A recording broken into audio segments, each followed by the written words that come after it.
ఎవ్వరికి చెప్పనని మీరు ఒట్టేస్తే ఒక సీక్రెట్ చెప్తాను. చెప్పండి. నేనే దావుద్ ఇబ్రాహింని.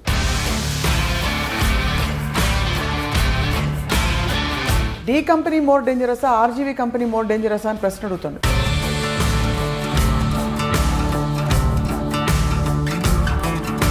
మీ దృష్టిలో దావుద్ ఇబ్రాహిం మంచోడా కాదా? దావుద్ ఇబ్రాహిం చాలా మందికి మంచి చేశాడు, చాలా మందికి చెడు చేశాడు. You don't want to make a film on a change maker like Sachin Tendulkar, but you want to make a film, you insist on making a film on a criminal. మనకి సాంప్రదాయం కదా, పట్టుబడినోడే దొంగ అని, పట్టుబడినోడు దొంగ కాదని.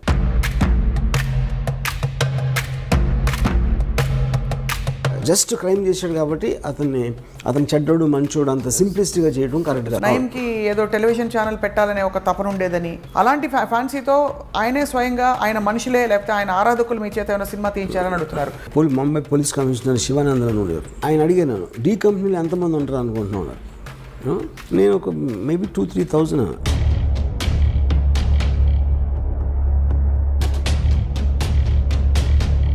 ఇది కనిపించిన ఆరో సింహం. ఇది డి కంపెనీ నుంచి ఫోన్ చేస్తున్నాను, బ్రాండ్ కావాలి అక్కడ. ఎలా ఉంటారు వాళ్ళు?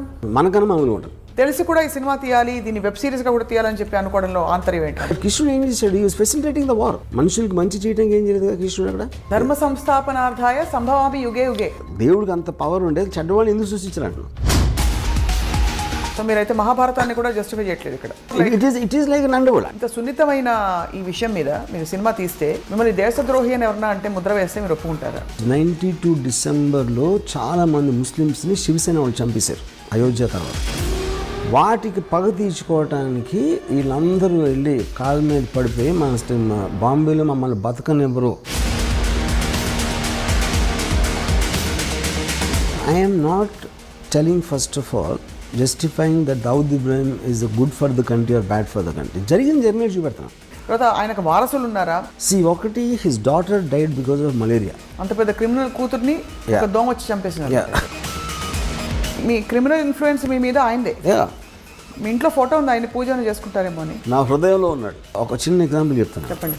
చోటా రాజాను ఒక మనిషి సౌత్య అని ఆల్మోస్ట్ తమ్ముడిలాగా చూసుకున్నాడు. ఒక పర్టిక్యులర్ స్టేజ్లో దావుద్ ఇబ్రాహింకి చోటా రాజానికి గొడవ వచ్చినప్పుడు కలిసి చోటా రాజాని చంపడానికి ప్లాన్ చేసి ఆ ప్లాన్ ఏమో వర్కౌట్ అవ్వదు.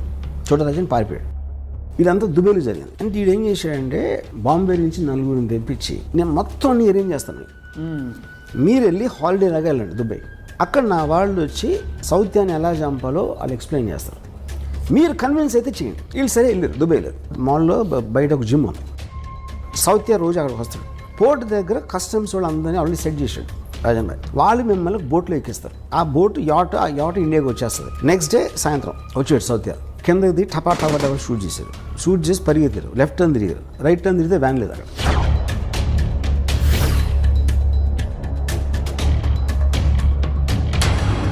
My goodness. ఓకే, ఇది ఇంకా నేను మీకు ఉరికినాయి మన ఇంటర్వ్యూ కాబట్టి చాలా తక్కువ చెప్పాను. దీని యాక్చువల్ స్టోరీ చెప్తే కింద పడిపోతారు. Doctor Ram Gopal Varma, PhD in under world. ఒక థీసిస్ ఎవరైనా గౌరవ డాక్టరేట్ ఇచ్చేస్తారేమో నాకు భయంగా ఉంది.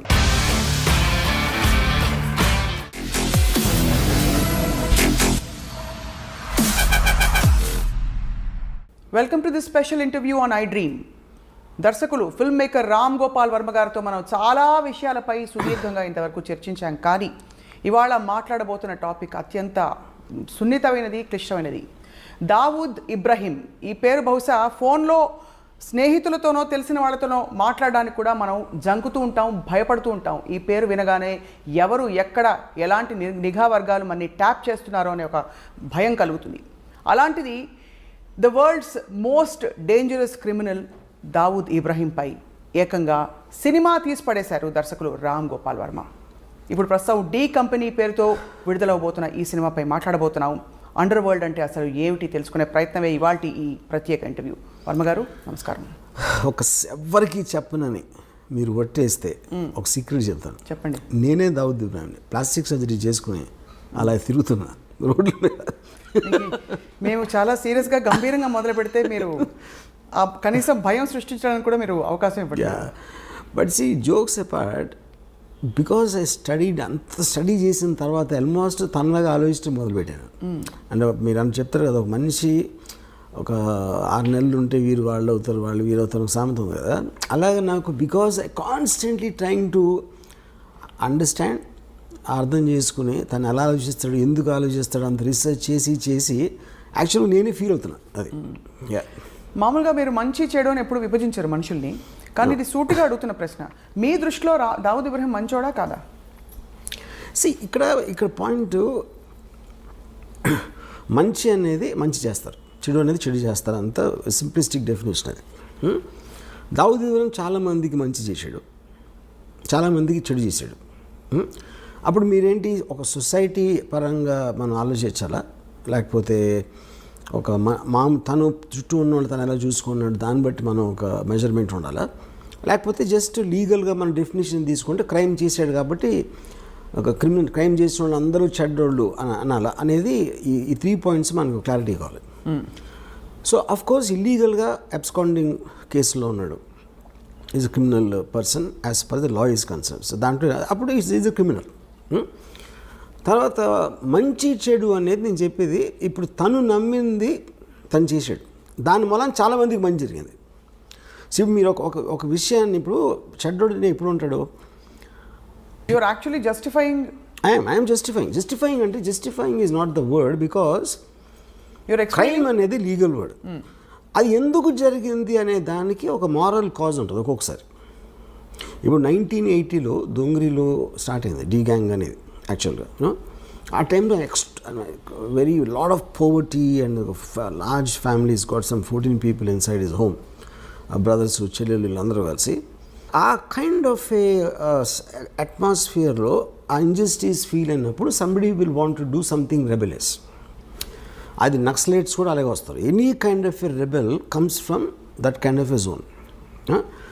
అప్పుడు అది క్రిమినల్గా చేసిన తప్పుకి విచ్ ఇస్ లీగల్, కానీ తనకున్న పరిస్థితుల్లో ఒక ఎక్స్ట్రాడినరీ సర్కమ్స్టెన్సెస్లో చేసినప్పుడు ఆ పరిస్థితిని అర్థం చేసుకోకుండా మనం డైరెక్ట్గా అతను చెడ్డోడు క్రైమ్ చేశాడు కాబట్టి అనేది నాకు, that is where I don't want be judgemental. అంటే మీకు ఇంత పెద్ద గ్యాంగ్స్టర్, ప్రపంచమంతా గ్యాంగ్స్టర్ అని ఆయన కోసం నిఘా వర్గాలు వెతుకుతున్న ఈ వ్యక్తిని కూడా మీరు చెడ్డవారు అనలేరు. నేను అనలేదు. You don't want judge. ఎందుకంటే ఇంకో పాయింట్ ఏంటంటే, ఇప్పుడు దావుద్ ఇబ్రహీం మీద లాస్ట్ కేసు రిజిస్టర్ అయింది 1982లో. చాలామందికి తెలియదు. సో నియర్లీ 40 years నుంచి తను ఏమీ చేయలేదు అసలు. బేసిక్గా 93 సీరియల్ బ్లాస్ట్లో అక్యూజ్ నెంబర్ 1. అక్కడ ఏంటంటే 13 ఏళ్ళ ట్రయల్ తర్వాత ఒక్క లింక్ పెట్టలేకపోయారు దావుద్ ఇబ్రహీం దాంట్లో ఇన్వాల్వ్ అయ్యాడు లేదని. That is actually the case history. కాకపోతే తనకున్న పేరుతోటి డీ కంపెనీ అనేది దావుద్ ఇబ్రహీం సృష్టించింది, కానీ డీ కంపెనీ రిజిస్టర్డ్ కంపెనీ కాదు. It is just name given. తన ఆర్గనైజేషన్ స్కిల్తో మామూలు స్ట్రీట్ గ్యాంగ్స్ని కూడా ఇంత పకడ్బందీగా నడపవచ్చు అనే ఒక ఆస్పెక్ట్ తను సృష్టించాడు. కాబట్టి ఆ డీ కంపెనీ అనే పేరు కంటిన్యూ అవుతుంది. డీ కంపెనీలో 100 మంది ఉన్నారు గ్యాంగ్స్టర్స్. అబూ సలీం కూడా అక్కడ ఉన్నారు, చోటా షకీల్ అక్కడ ఉన్నారు. 97 to 2004లో మ్యాక్సిమం అండర్ వరల్డ్ యాక్టివిటీస్ జరిగినాయి బాంబేలో. అది ఆ టైంలో దేంట్లో కూడా దావుద్ ఇబ్రహీం పేరే లేదు అసలు. So Dawood Ibrahim as a person is different from D company, though he founded it. So he founded it and hence is relevant here. But మీరు తీసిన సినిమా మాత్రం డీ కంపెనీ. ఎందుకంటే నేను తీసే సినిమా ఏంటంటే basically this is about Dawood Ibrahim very beginning టైంలో అతని బ్రదర్ని చంపిన వాళ్ళ మీద పగ తీర్చుకోవడానికి ఒక ఏదో చేశాడు. ఆ ఆస్పెక్ట్ ఒకటే నేను తీసాను D company. And first time బాంబేలో దావుద్ ఇబ్రహీం అని అన్నాడు అని ఒక పేరు రిజిస్టర్ అయింది జనంలో. అది తీసి దాని తర్వాత కంటిన్యూషన్ సిరీస్ లాగా తీస్తున్నాను డీ కంపెనీ. కానీ ఇంత అవుట్డేటెడ్ క్రిమినల్ తర్వాత ఆయన మీద కేసు కూడా లేదని చెప్పి ఆయన మీద సడన్గా మీరు స్ఫూర్తి పొంది సినిమా తీసేంత పని అంటే what about him? Because I honestly think is ఎప్పుడైనా సరే ఒక విజనరీ అవసరం ఏ బిజినెస్లో కానీ ఏ దాంట్లో.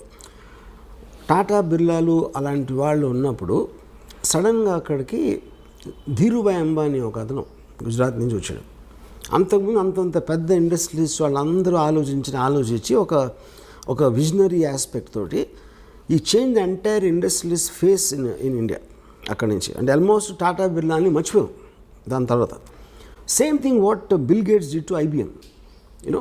సో అది legal aspect business aspect. Same thing అండర్ వరల్డ్లో కరీం లాలా వర్దాబాయ్ మొదలియార్ అండ్ హాజీ మస్తాన్ లాంటి దిగ్గజాలు ఉన్నప్పుడు ఒక 25-year-old బాయ్ దావుద్ ఇబ్రాహిం అనేవాడు దోంగ్రీ నుంచి వచ్చి ఈ completely change the way the underworld operates. So if I make a film on Veerappan, somebody makes a film on Hitler, అలాగే make a film on Dawood Ibrahim. Anybody who made an impact ఏ విధంగా అయినా సరే, I think his material is good for making a film. But as much as it sounds like a repetitive question to you, Ramu garu, you don't want to make a film on a change maker like Sachin Tendulkar. You don't want to make a film on a change maker like Dhirubhai Ambani. But you want to make a film, you insist on making a film on a criminal who has actually harmed the world in many ways. See, lot of people believe Dhirubhai Ambani also has done many things to become that. You know? So ఇప్పుడు మీరు మనకి సామెత కదా, పట్టుబడినోడే దొంగ అని, పట్టుబడినోడే దొంగ కాదని. ఎన్నో పాలిటీషియన్లు చేయొచ్చు, పోలీస్ ఆఫీసర్లు చేయొచ్చు. మనం ఎవరైతే లీగల్గా కరెక్ట్గా వాళ్ళు జైల్లో లేకుండా సక్సెస్ఫుల్ ఉన్నారనుకుంటే వాళ్ళ అందరి వెనకాల కూడా ఒక కథ ఉంటుంది ఏదో ఒకటి. సో నేను ఎంచుకునేది ఏంటి, నాకున్న చాయిస్లో మోస్ట్ డ్రామాటిక్గా అనిపించింది నేను అనుకుంటాను. ప్రతి క్రిమినల్, ప్రతి టెర్రరిస్ట్ కూడా ఒక పని చేసినప్పుడు తన వాళ్ళని ఎవరినో బెనిఫిట్ చేయడానికి చేసుకోవడం అనేది పరిణామం ఉంటుంది. కానీ దట్ స్టిల్ డజంట్ జస్టిఫై. దానికి చట్టాలు ఉంటాయి, పరిధులు ఉంటాయి, ప్రపంచం ఉంటుంది, రూల్స్ అండ్ రెగ్యులేషన్స్ ఉంటాయి. వాటన్నిటిని ఉల్లంఘించి మనుషుల ప్రాణాలతో చెలగాటం ఆడిన వ్యక్తుల మీద. కానీ నేను అదే అంటున్నాను, జస్టిఫై అనే మాట కరెక్ట్ కదా అంటున్నాను. ఇప్పుడు if you are not in other person shoes, okay, అవతలోడి షూస్లో మనం లేనప్పుడు అతను ఏం చేశాడు అనే దాని మీద జడ్జ్మెంటల్ అవ్వటం అనేది నేను చేయను. ఎందుకంటే ఆ పరిస్థితిలో నేను ఉంటే నేనేమన్నా చేసేవాడినా. ఫర్ ఎగ్జాంపుల్ మీరు రాడికల్స్ ఉంటారు అనుకోండి, ల్యాండ్ లార్డ్స్ వాళ్ళని తొక్కేసి వాళ్ళని అరాచకాలు చేసేస్తున్నప్పుడు వాళ్ళు ఏదో ఎదురు తిరిగి ఒక ల్యాండ్ లార్డ్ని చంపేశారు అనుకోండి. చంపటం అనేది చట్టరీత్యా నేరం. Of course they will be punished for that. But ఎలాంటి పరిస్థితుల్లో వాళ్ళని కార్నర్ చేస్తే వాళ్ళు అలా చేయాల్సి వచ్చిందో అనే దానికి, that is what I want talking about, moral justification if you care to understand. ఇంకా చాలా సింపుల్ చెప్తాను మీకు. నేను ఒకసారి పోలీస్ ఆఫీసర్ని అడిగినది, ఇప్పుడు క్రైమ్ చేసిన వాడిని శిక్షించాలని మీరు అంటారు. ఒక రిచ్ మ్యాన్ ఒక పనివాడికి జీతం ఇట్లా, ఓకే, వాడికి ఒక వాళ్ళ mother she's not well and he needs urgently money to pay for the medicine. Okay, so వాడు ఈ జీతం ఇవ్వట్లేదు కాబట్టి ఆడేదో ఇంట్లో డబ్బులు కొట్టేసి వెళ్ళిపోయాడు అని పట్టుకున్నారు పోలీసులు. డబ్బులు దొంగిలించడం అనేది నేరం, ఆఫ్ కోర్స్, అందుకని అతని చట్టరీత్యా అతను శిక్షిస్తారు ఏదో చేసి. బట్ వాడు ఎందుకు చేశాడు అని మీరు వెనకాలకి వెళ్తే I don't think you'll feel the same thing after that. Though it is still a crime. On paper it's a crime. Yeah. So you find a story behind everything. Yeah. And also you see the point is, ఒక సొసైటీలో ఎన్నో రకాల మంది ఉంటారు. ఇప్పుడు for example political leaders ఉంటారు, ఆయన తాట తీస్తూ ఉంటాడు, ఒకడు ఇంకోటేమో నరికేస్తూ ఉంటాడు, బొక్కలేదో కొడతా అని ఇంకోటి అంటాడు. They don't do anything but they actually using violent rhetoric, which is just an expression of their anger or whatever you think it is. మనిషి ఏదో కొట్టుకుంటూ ఉంటారు, అప్పుడప్పుడు దెబ్బలాడతారు, కొన్నిసార్లు మర్డర్లు కూడా జరుగుతాయి, కొన్నిసార్లు ఎవరితోనో చంపేస్తారు. All of this are a result of the compelling forces which is happening. అది డబ్బు దొంగిలించడానికి చేస్తున్నారా, మీ పేరు సంపాదించడానికి, పగ తీర్చుకోవడానికి చేస్తున్నారా, లేకపోతే ఒక పొజిషన్లో ఇంకేమీ చేయలేక చేస్తున్నారా అనేది ప్రతి దాని వెనకాల వేరే వేరే కారణాలు ఉంటాయి. ఆ కారణాలని కంప్లీట్గా అర్థం చేసుకోకుండా జస్ట్ క్రైమ్ చేశాడు కాబట్టి అతను చెడ్డోడు మంచోడు అంత సింప్లిస్టిక్గా చేయడం కరెక్ట్ కాదు. ఈ సినిమా అంటే హ్యూమన్ ఇంట్రెస్ట్ స్టోరీ అంటారు. అయితే ఈ సినిమాలో హ్యూమన్ ఇంట్రెస్ట్ యాంగిల్ ఉంటుంది. It's only human interest.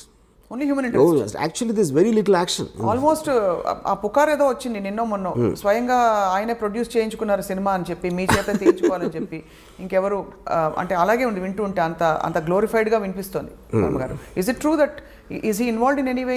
First of all Dawood Ibrahim I think must be around 65 now. తనకి ఇప్పుడు కొత్తగా వైట్ వాష్ చేసుకునే అవసరం లేదు పేరు, అది ఒక పాయింట్. రెండోది, నేను చేస్తున్నది ఏది తను చేసింది చేయలేదని చెప్పడం కానీ, తను చెయ్యింది చేశాడని చెప్పడానికి ఈ సినిమా ఉద్దేశం కాదు. ఈ film actually it is more or less. For example he killed a person called Alamzeb 1983లో 82-83లో. ఆలంజేబ్ అని ఒక అతన్ని మర్డర్ చేశాడు అని వినటానికి ఒకలాగా ఉంటుంది. అసలు ఆలంజేబ్ ఎవడు, వాడేం చేశాడు, ఎందుకు చంపాడు అని మీరు తెలుసుకున్నప్పుడు అది హ్యూమన్ యాంగిల్ అవుతుంది. అప్పుడు ఆ ఇద్దరు వ్యక్తులు ఎవరు, ఎలాంటి వాళ్ళు, వాళ్ళ బ్యాక్గ్రౌండ్ ఏంటి, వీళ్ళకున్న రిలేషన్షిప్ ఏంటి, అసలు వాళ్ళ మధ్యన ఏం జరిగింది, ఇవన్నీ మీరు తెలుసుకోకుండా కేవలం ఒకడు మర్డర్ చేశాడు కాబట్టి ఆడు మంచోడ చెడ్డోడ అనేది I think that is what I'm trying to fight. So ఇదంతా మీరు ఏంటి అందరు థింకింగ్ మార్చాలనుకుంటున్నారా, ప్రధాన వెనకాల ఉంటుందా, లేదో ఎంటర్టైన్మెంట్ వాల్యూ అంటారా? I want to tell the story.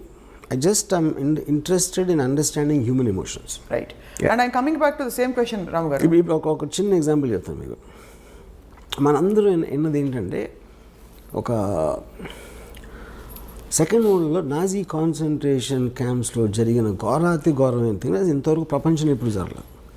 వాళ్ళు తిండి పెట్టకుండా అస్థి పంజరాల్లాగా వాళ్ళు అయిపోయి వాళ్ళ గోతులు వాళ్ళే తీసుకోవాలి, వాళ్ళు చచ్చిపోవటం. ఎందుకంటే ఎక్కడ గొయ్యి తీసుడు అవ్వడు లేడు కాబట్టి వాళ్ళు రాగానే ఫస్ట్ వాళ్ళతో గొయ్యి తవ్వించారు.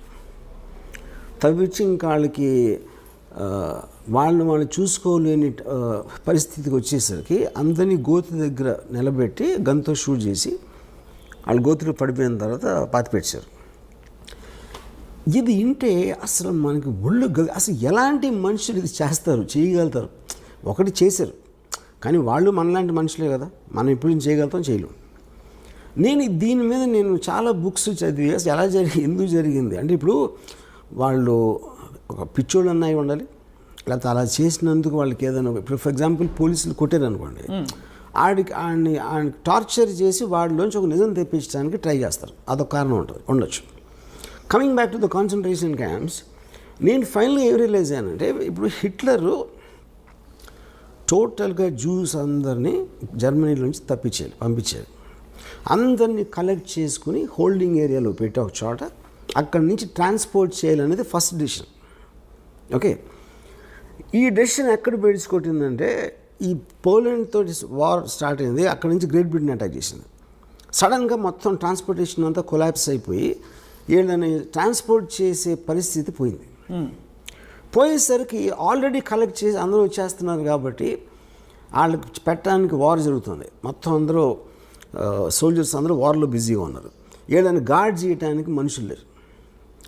అప్పుడు ఏం చేశారంటే, చాలా స్ట్రిక్ట్ పనిష్మెంట్ ఇవ్వకపోతే వాళ్ళు భయపడరు. ఇప్పుడు లైన్లో నుంచోండి అంటే నుంచోట్లేదు అనుకోండి, మీరు 3-4 సార్లు చెప్తారు. కానీ ఉన్న 4-5 గార్డులు 100 మందిని చేయాలి అంటే ఎవరన్నా లైన్లో నుంచోపోతే టపాక్కని షూట్ చేసి పడేశారు. ఆ భయంతో చచ్చినట్టు లైన్లో నుంచోవాలనేది పాయింట్. రేషన్స్ లేవు, తిండి లేదు, బయట నుంచి రావట్లేదు. అందుకని ఏం చేశారంటే, ఉన్న దాంట్లో సర్దుకోవాలి కాబట్టి చిన్న బ్రెడ్ మొక్క, ఒక చిన్న సూప్ ఏదో ఇచ్చారు. ఆబ్వియస్లీ అది న్యూట్రియంట్ సరిపోదు కాబట్టి the kept on becoming thinner and thinner. తర్వాత లేబర్ వచ్చి గోతులు తవ్వటానికి వాళ్ళు లేరు కాబట్టి ముందు ట్రైన్ తెగ్గానే వాళ్ళతో ఫస్ట్ గోతి తవ్వి చేసుకుని, ఎందుకంటే తర్వాత వాళ్ళకు కూడా శక్తి ఉండదు తవ్వటానికి.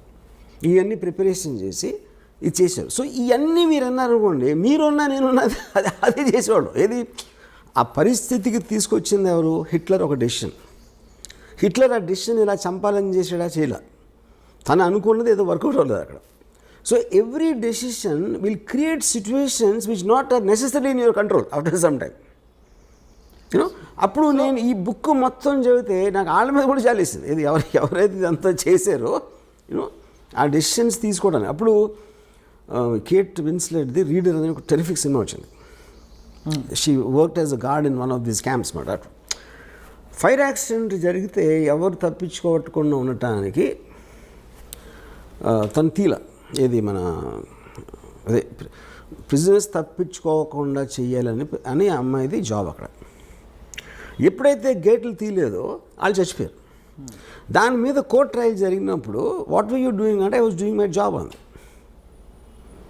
నాకు నా గవర్నమెంట్ ఇచ్చిన జాబు ఎట్టి పరిస్థితుల్లోనూ వీళ్ళని తప్పించుకోవడానికి వీల్లేదు.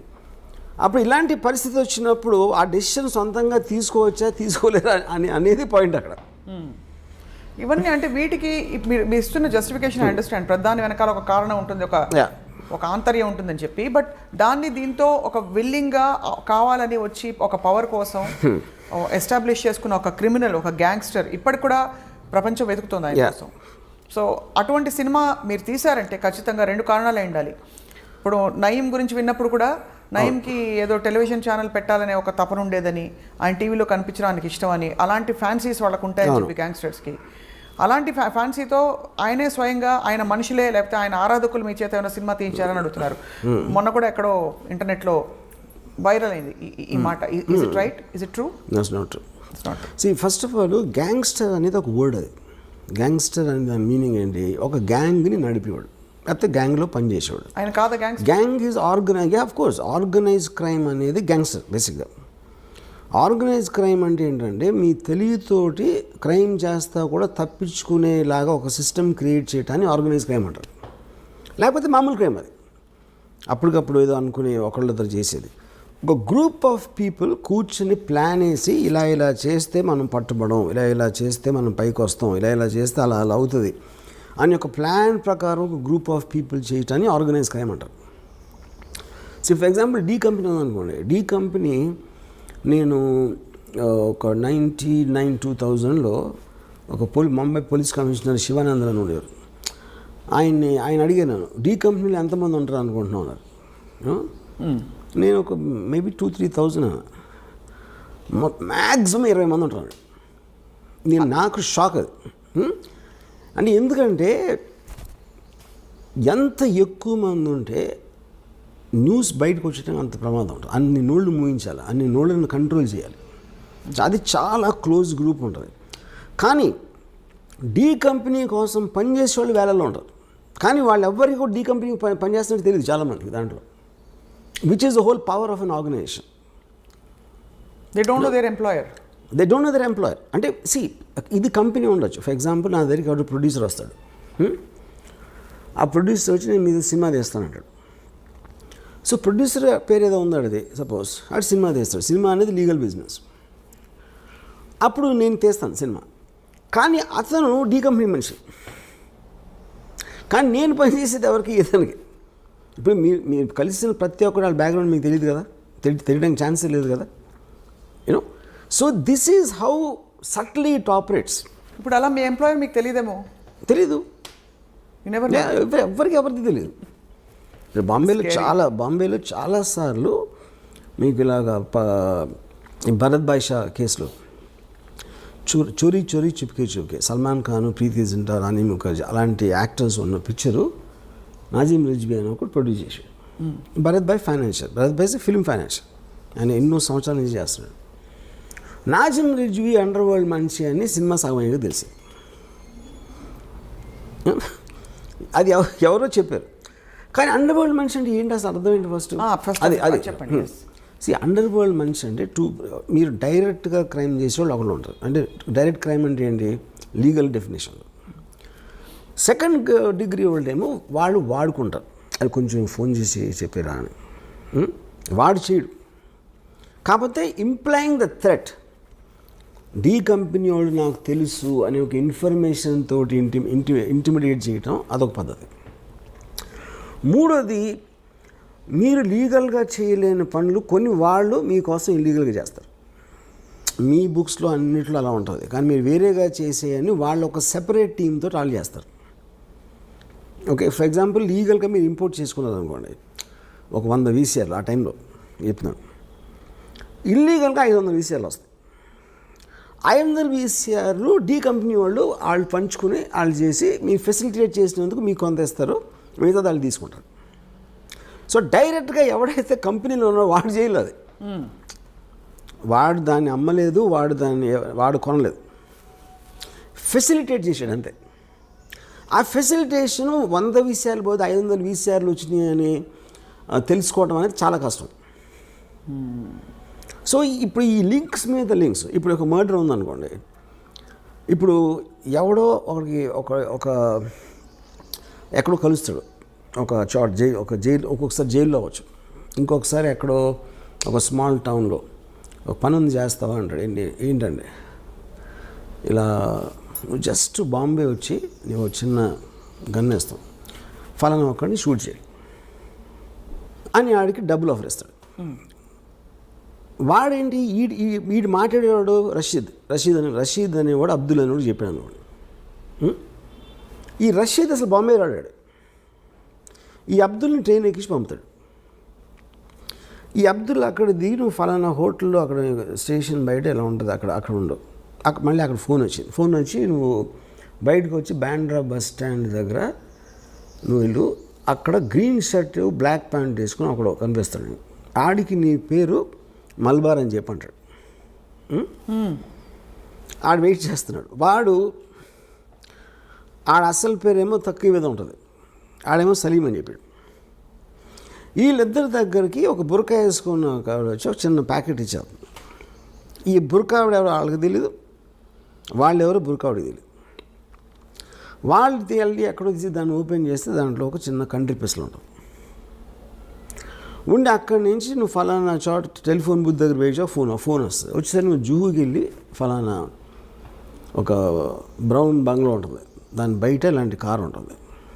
ఒకడు వస్తాడు, ఒక బట్టతల్లుడు, అతన్ని షూట్ చేసి మీరు వెళ్ళిపోయి ఈ 2 గన్స్ ఫలానా క్రీక్ దగ్గర నాలా ఉంది, ఆ నాలా దగ్గర ఒక చిన్న ఆ చెట్లు ఉంటాయి, అక్కడ ఒక ఇలాంటి దగ్గర పెట్టేసి వెళ్ళిపోయాడు. వీళ్ళు అది చేసి అక్కడ పెట్టేసి అక్కడ ఒక ప్యాకెట్లో కొంత డబ్బు ఉంటుంది, అది తీసుకుని వెళ్ళిపోయారు. ఇప్పుడేంటి ఈ మొత్తం దాంట్లో రషీద్ ఏం క్రైమ్ చేయలే. వీడు ఫస్ట్ ఎవడైతే అబ్దుల్కి చెప్పాడో వాడు క్రైమ్ చేయలేదు, అసలు ఆడు ఇక్కడికి రాలేదాడు. ఓకే, అబ్దుల్ వచ్చాడు. అబ్దుల్ వచ్చి ఎవడైతే సలీం అని కలిసాడో సలీం ఆడి పేరు కాదు, సలీంకి వీడు అసలు పేరు తెలియదు. ఎవరైతే గన్ను తీసుకొచ్చి ఇచ్చిందో ఆవిడికి వాళ్ళు తెలియదు, వీళ్ళు తెలియదు. సో ఇప్పుడు పోలీసులు ఇన్వెస్టిగేషన్ చేయడం మొదలుపెట్టి అసలు ఎవరిని పట్టుకుని ఎక్కడికి లింక్ వెళ్ళాలని, కానీ పేపర్లో ఏమొస్తుంది, డి కంపెనీ హ్యాస్ కిల్డ్. కానీ ఎవరికి తెలీదు వాళ్ళు డి కంపెనీ వాళ్ళని. అదే నేను చెప్పేది. ఇప్పుడు ఆ బురకా వేసుకున్న ఆవిడకి ఏం చెప్పారు, ఈ ప్యాకెట్ని వాళ్ళకి ఇచ్చి ఏం చెప్పారు ఎవరో. ఇది కనిపించిన ఆరో సింహం ఇది మీరు చెప్తున్న ఈ డి కంపెనీ ఎవరికి తెలియట్లేదు. అదే చెప్పేది. అందుకనే ఇప్పుడు శివనంద్ర ఏం చెప్పారు, most of the people don't know they're working for the company. అది ఎప్పుడు తెలుస్తుంది అంటే వీళ్ళందరికీ ఇద్దరు ఎవరైతే షూట్ చేశారో వాళ్ళిద్దరికీ పేపర్లో చదివాక తెలుస్తుంది వాళ్ళు డి కంపెనీ కోసం చేశారని. సో అప్పుడు ఏమంటాడు, పట్టుబడ్డాడు అనుకోండి, నేను డి కంపెనీ అంటాడు ఆ పేపర్లో చదివాక. కానీ డి కంపెనీ అని చెప్పినా సరే వాడి నుంచి అసలు ఆడికి ఎవడైతే చంపాడో వాడికి లింక్ లేదు. ఫస్ట్ ఆడిద్దరికి బ్యాక్గ్రౌండే లేదు. ఈ గన్ ఎక్కడ దొరికింది, ఎవరో బురకాలు ఇచ్చారు, ఆ బురకాని ఇంపాసిబుల్ ట్రేస్ చేయడం. అసలు ఇక్కడ ఎందుకు వచ్చాడు, రషీద్ ఆడు ఏమీ చేయలేదు కానీ. సో మీ ఇన్ని లింకులు చైన్లో పెట్టి మధ్యలో ఒక లింక్ తీసేస్తాను. ఎప్పుడైనా ఇన్వెస్టిగేషన్ కొంచెం కాంప్లికేట్ అయిందంటే ఒక్క లింక్ తీసేస్తారు. ఫర్ ఎగ్జాంపుల్ రషీద్ ఉన్నాడు అనుకోండి, రషీద్ని ట్రాక్ చేయొచ్చు అని అనుకుంటే రషీద్ని అక్కడి నుంచి తప్పించేస్తారు. So this is what is called organised crime. కానీ మొత్తం దీంట్లో మీకు మెయిన్ బాసెస్ ఎవరైతే ఉన్నారో దుబాయ్లో కానీ ఎక్కడైనా వాళ్ళ పేరు అసలు ఉండదు. అక్కడ వాళ్ళు దుబాయ్లోనే ఉన్నారు. వాళ్ళు దుబాయ్లో ఉండొచ్చు, కరాచీలో ఉండొచ్చు, కెనియాలో ఉండొచ్చు, వేరే కంట్రీస్లో ఉంటారు, నాట్ ఎట్ వన్ ప్లేస్. కానీ పాయింట్ ఏంటి, వాళ్ళని దీంట్లో బుక్ చేయడం అనేది ఇంపాసిబుల్ అసలు మీకు తెలిసినా కూడా. కానీ వాళ్ళ పేరు తెలియని ఎందుకు అనుకుంటారు, వాళ్ళకి బ్రాండ్ కావాలి. ఇప్పుడు ఎవరో తెలియని వాడు మీకు ఫోన్ చేసి బెదిరించాడు అనుకోండి, మీరు బెదరు కదా. డి కంపెనీ నుంచి ఫోన్ చేస్తున్నాను బ్రాండ్ కావాలి అక్కడ. అది ఎవరైనా చెప్పుకోవచ్చు కదా. చెప్తారు కూడా. ఇప్పుడు మన కెమెరా చెప్తారు, ఎవరైనా చెప్తారు కూడా. కానీ వాళ్ళని ఎట్లా నమ్మి భయపడతారు. ఇప్పుడు ఇంకా ఛాన్స్ తీసుకోవాలంతే. ఇప్పుడు నేను అదే 100% చాలాసార్లు ఈ పెద్ద పేర్లు ఉన్న ఈ పరిటాల రవి కానీ ఫర్ ఎగ్జాంపుల్ ఫ్యాక్షన్ లీడర్స్ వాళ్ళ పేర్ల మీద వేరే వాళ్ళు చాలామంది చేస్తారు అది. సో ఇదంతా ఎక్కడ సేకరించారు వర్మ గారు మీరు ఈ ఇన్ఫర్మేషన్? మీరు డి కంపెనీ మనుషులతో మాట్లాడారా? I spoke to something. నాకు ఒక అప్పా చాచా అని ఒక 79 మనిషిని కలిసాను ఒక 2 years back. He is actually member of the D gang. దొంగరీలో ఫస్ట్ స్టార్ట్ అయినప్పుడు he saw Dawood Ibrahim from when he was 18 years old. He met him? Yeah, he was with him. అంటే అదే ఏరియాలో ఉంటారు అందరూ, కలిసి అదే ఆడుకునే వయసు నుంచి ఈ knows Dawood Ibrahim. You know she was a part of the D gang on the beginning ఇయర్స్లో. అంటే ఆల్మోస్ట్ దావుద్ ఇబ్రాహిం ఇక్కడి నుంచి 85లో వెళ్ళిపోయాడు బాంబే నుంచి. అప్పటి వరకు he was very close to the inner circle. You know so అలాగా కొంతమంది రిటైర్డ్ పోలీస్ ఆఫీసర్స్, కొంతమంది జైలు నుంచి బయటకు వచ్చిన వాళ్ళు, కొంతమంది ఆ టైంలో చాలా హెవీగా ఇన్వాల్వ్ అయ్యి మళ్ళీ మధ్యలో వచ్చేసి లీగల్ బిజినెస్లోకి వచ్చేసారు కొంతమంది. సో ఇలా ఒక 10-12 పీపుల్ నుంచి నేను సేకరించాను. అండ్ మీరు ఇందాక చెప్పిన స్పెసిఫిక్ ఇది చాలా సున్నితమైన question. I don't even know if I should be asking this question. ఈ డీ కంపెనీలో వర్క్ చేస్తున్న వాళ్ళు అన్ని ధర్మాలకి సంబంధించిన వాళ్ళు ఉంటారు, అన్ని మతాలకు సంబంధించిన ఉంటారు. ఉంటారు. It's not Muslims, all people. Christians ఉంటారు, హిందూస్ ఉంటారు. Like for example Dawood Ibrahim closest person is Hindu, చోటా రాజన్. అండ్ మీరెప్పుడు దావుద్ ఇబ్రాహిం తాలూకు మనుషుల్ని దగ్గరగా కలవలేదు ఎక్సెప్ట్ అప్పా చాచా? వీళ్ళందరినీ కలిసాను, చాలా మంది కలిసాను. వీళ్ళందరూ కలిసారు. ఎలా ఉంటారు వాళ్ళు? మనకన్నా మామూలుగా ఉంటారు. మనకన్నా మన మీద ఎక్కువ అన్నాను వస్తుంది అంటే very very normal looking people అసలు. సో ఈ సినిమా షూటింగ్కి సంబంధించి వర్మ గారు, షూటింగ్ మొత్తం ఇది డీ కంపెనీ ముంబై చుట్టూ తిరగవలసిన కథ. మీరు ఎక్కడో ముంబై కాకుండా ఇతర ప్లేసెస్లో షూట్ చేశారు. ఎందుకంటే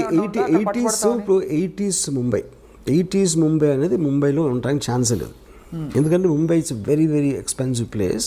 ఉన్న రియల్ ఎస్టేట్ అంతా మార్చేస్తారు బిల్డింగ్లు కట్టేసి. సో 1980లో ఉన్న అట్మాస్ఫియర్ బాంబేలో దొరకడం ఇంపాసిబుల్. సో కొన్ని నేను గోవాలో చేశాను అలాంటిది రీప్లేస్ చేయడానికి, కొన్ని షాట్ ఇన్ హైదరాబాద్. ఈ సినిమా తీయడం వల్ల మీకు అనేక చోట్ల నుంచి ఒక విధమైన రిస్క్ కాదు, ఒక విధమైన అన్కంఫర్టబుల్ సిచ్యువేషన్. ఒకటి చాలామంది సివిలియన్ రైట్స్ కోసం పోరాడుతున్న వాళ్ళు, దేశభక్తున్న వాళ్ళు ఎవరైనా సరే ఇప్పుడు ఒక గ్యాంగ్స్టర్ మీద మీరు సినిమా తీసి ఏం ప్రూవ్ చేద్దాం అనుకుంటున్నారు, ఇతను తప్ప ఎవరు దొరకలేదా అని ప్రశ్నించే వాళ్ళు ఉంటారు. సరే, అది క్రిటిసిజం.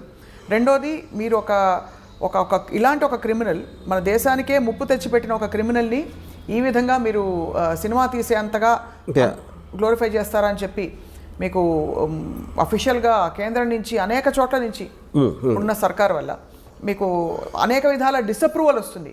తెలిసి కూడా ఈ సినిమా తీయాలి, దీన్ని వెబ్ సిరీస్గా కూడా తీయాలని చెప్పి అనుకోవడంలో ఆంతర్యం ఏంటంటే, ఇప్పుడు పాయింట్ ఏంటంటే క్రైమ్ అనేది it's a fascinating thing for everybody. ఎందుకంటే మీరు పొద్దున్న టీవీలో న్యూస్ చూసినా సరే, పేపర్ చదివినా సరే, మ్యాక్సిమం 80% క్రైమ్ న్యూస్ కవర్ చేస్తారు.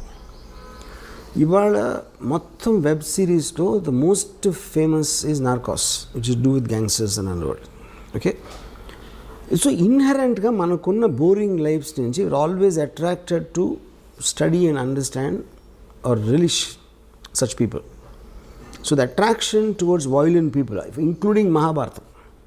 See, Mahabharatam also, they're not gods, no, they're power politics and they use lot of violence and God, but Krishna ఏం చేశాడు? He was facilitating the war. అదే మనుషులకి మంచి చేయడానికి ఏం చేయలేదు కదా కృష్ణుడు అక్కడ. మహాభారతం కాన్సెప్ట్ అని చెప్పి ధర్మ సంస్థాపనార్థాయ సంభవామి యుగే యుగే. అదే బట్ ధర్మ సంస్థాపన రావడానికి ఫస్ట్ ఆఫ్ ఆల్ దేవుడే సృష్టించినప్పుడు కౌరవులు ఎందుకు సృష్టించడం అసలు? ముందు నుంచే పాండవులను నటించు కదా. పాండవుల్ని కౌరవుల్ని క్రియేట్ చేసి అంతమందిని చంపి వార్లు క్రియేట్ చేసి అంతమందిని దుఃఖంలో పెట్టేసి దాని తర్వాత ధర్మ సంస్థాపన ఏంటి? ఇంకా ముందే పెట్టచ్చు కదా.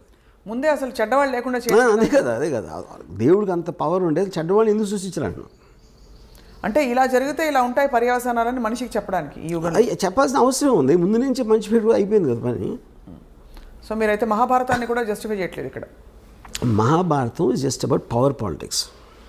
Ramayanam can have a moral thing. తమ్ముడు అన్నని గౌరవించాలి, భార్యనిలా చూసుకోవాలి, పరిస్థితిని చూడకూడదు, ఇలాంటి కొన్ని మారల్ ఆస్పెక్ట్స్ అనేది రామాయణంలో ఉన్నాయి. I don't think Mahabharatam is anything to that. Mahabharatam అయితే so what are you trying to say? Mahabharatam కూడా ఒక విధమైన Mahabharatam is about power politics. So you see more like it is like an underworld. అంటే అండర్వరల్డ్ అంటే ఏంటి మీకు చెప్పేది? ఇప్పుడు ఆ టైంలో ఫ్యూడల్ వ్యవస్థలో రాజులు ఉన్నప్పుడు డిక్టేటర్షిప్స్, ఎవరికి బలం ఉంటే వాడే గెలుస్తాడు. సేమ్ థింగ్ క్రైమ్ ఆర్గనైజేషన్లో కూడా బలం plays a big role in that. It's about violent physical power.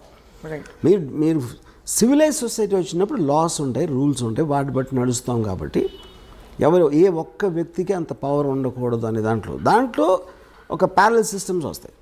అప్పుడు under world main thing. Mahabharatam టైంలో ఫ్యూడల్ టైం, మహాభారతం అని ఒకటే అంటలేదు. రాజుల టైంలో బలం ఉన్నోడిదే రాజ్యం అన్నదానికి ఒక క్రిమినల్ ఆర్గనైజేషన్కి ఏమీ డిఫరెన్స్ లేదు. సో మొత్తం మీద వర్మ గారు ఈ సినిమా కాస్టింగ్లో కానీ కీలకమైన పాత్రధారుల్లో మీరు ఏమన్నా ప్రత్యేకమైన బాడీ లాంగ్వేజ్ ఇవన్నీ స్టడీ చేయడానికి మీ రీసెర్చ్ కానీ ఎక్కడి నుంచి దొరికింది? బికాస్ దావుద్ ఇబ్రాహీంకి సంబంధించి ఒకటో రెండో ఫోటోలు తప్ప ప్రపంచం ఆయన చూడలేదు సరే.